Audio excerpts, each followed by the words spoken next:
ఈసారి అబ్కీ బార్ 400 పక్కా. ఎందుకంటే గత 10 సంవత్సరాల్లో పిల్లలు ఇంట్లో కూర్చొని ఉంటుండ్రు. ఏమైనా స్కూల్ బంద్ ఉందంటే అవును ఈరోజు భారత్ బంద్ అంటుండ్రు. మన భారతదేశంలో ఈ 10 సంవత్సరాలు ఎన్ని బందులు జరిగాయి. మరియు ఎవరైనా అబ్బాయి బయటికి వెళ్తే ఏమన్నా ఇంకా రాలేదంటే దారిలో రస్తారోకో అయింది, అందుకోసమే లేట్ అని అంటున్నారు. ఈ 10 సంవత్సరాల్లో కూడా ఎన్ని రస్తారోకోలని, ఎన్ని బందులని.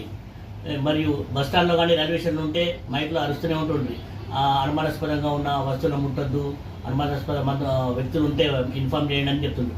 అవన్నీ ఏమైనా ఉన్నాయా? ఎంత స్వేచ్ఛగా భద్రతగా మనం తిరుగుతున్నాం ఈరోజు భారతదేశంలో అంటే నరేంద్ర మోదీ గారి కారణం. మరియు ఆయుష్మాన్ భారత్ ఇప్పుడు తెలంగాణ కూడా స్టార్ట్ అయింది. చూడండి, ఆయుష్మాన్ భారత్ గత ప్రభుత్వం నిర్లక్ష్యం చేసింది 10 సంవత్సరాలు.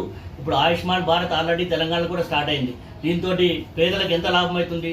కొన్ని రాష్ట్రాల్లో వాళ్ళ వ్యక్తిగత లాభాల కొరకు ఆయుష్మాన్ భారత్ ఇంప్లిమెంట్ చేయలేదు, కానీ ఇప్పుడు తెలంగాణలో ఆయుష్మాన్ భారత్ స్టార్ట్ అయింది. అందరూ ఆయుష్మాన్ భారత్ కార్డు తీసుకుంటే వాళ్ళకు ఆరోగ్య భద్రత ఉంటుంది. మరియు ఈసారి ఖచ్చితంగా నరేంద్ర మోదీ గారు 3వసారి ప్రధానమంత్రిగా ప్రమాణ స్వీకారం చేస్తున్నారు. ఇది తథ్యం. ఈరోజు ఆర్మూర్లోని ప్రవాస భారతీయుల హక్కులు సంక్షేమ వేదిక కార్యాలయంలో జరుగుతున్నటువంటి ప్రెస్ మీట్లో పాల్గొంటున్న వారు నేను కోటపాటి నరసింహం నాయుడు, నేను బీజేపీ సీనియర్ నాయకుడు. అదేవిధంగా పొక్కుల విద్యాసాగర్ వారు కూడా బీజేపీ సీనియర్ నాయకులు. వి బాలయ్య గారు ఇక్కడ న్యాయవాది. అదేవిధంగా చిగుర్ల మహేష్ వారు జగిత్యాల వాసి, మలేషియాలో ఉంటారు, వారు కూడా బీజేపీ కార్యకర్త. ముఖ్యంగా ఈరోజు దేశంలో మోడీ హవా కొనసాగుతుంది. మేము ఇటీవల మరి మహారాష్ట్ర, ఛత్తీస్గఢ్, అదేవిధంగా ఒరిస్సా ఈ రాష్ట్రాలు పర్యటించడం జరిగింది.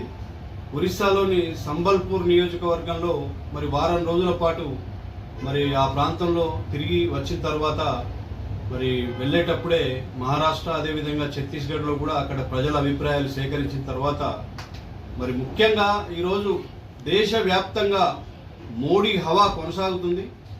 మరి మహారాష్ట్ర కానీ మిగతా రాష్ట్రాలన్నీ కూడా ఉత్తరాది రాష్ట్రాల్లో కూడా మరి అదేవిధంగా మొన్న మనం తెలంగాణలో చూసాం. మోడీ హవా ఈరోజు తెలంగాణలో 10 సీట్ల పైగా గెలవబోతుంది. అదేవిధంగా మహారాష్ట్ర 40 సీట్ల పైగా, మరి ఒరిస్సాలో కూడా దాదాపు 15 సీట్లు గెలిచేటువంటి అవకాశాలు ఉన్నాయి. ముఖ్యంగా దీనికి ప్రధాన కారణం ఎన్డీఏ 10 సంవత్సరాల పరిపాలనలో ఎక్కడ అవినీతికి ఆస్కారం లేకుండా, గతంలో మనం చూసాం 2004 నుంచి 2014 వరకు యూపీఏ హయాంలో అనేక కుంభకోణాలు, మరి బొగ్గు కుంభకోణం కావచ్చు, మరి అగస్టా కుంభకోణం కావచ్చు, 2G కుంభకోణం కావచ్చు, ఎక్కడ పడితే అక్కడ వాళ్ళు అవినీతి చేసి మరి ఈరోజు ప్రజలకు దూరం అయ్యారు.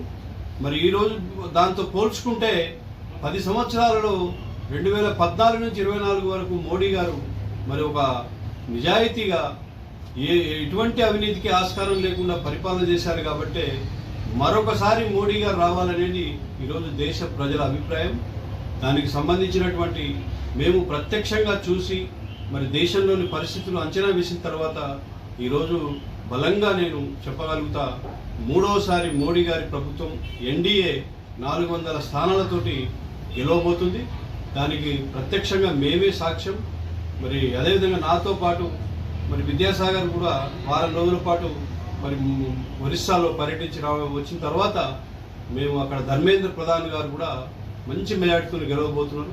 అక్కడ తెలుగు ప్రజలందరూ కూడా మోడీ వైపే ఉన్నారని చెప్పేసి ఈ సందర్భంగా ఎప్పటికప్పుడు వార్తలను వీక్షించేందుకు Q9 న్యూస్ ని సబ్స్క్రైబ్ చేసుకోండి, లైక్ చేయండి, షేర్ చేయండి. విలువైన సమాచారాన్ని ముందుగా మీరే తెలుసుకునేందుకు బెల్ బటన్ ని క్లిక్ చేయండి.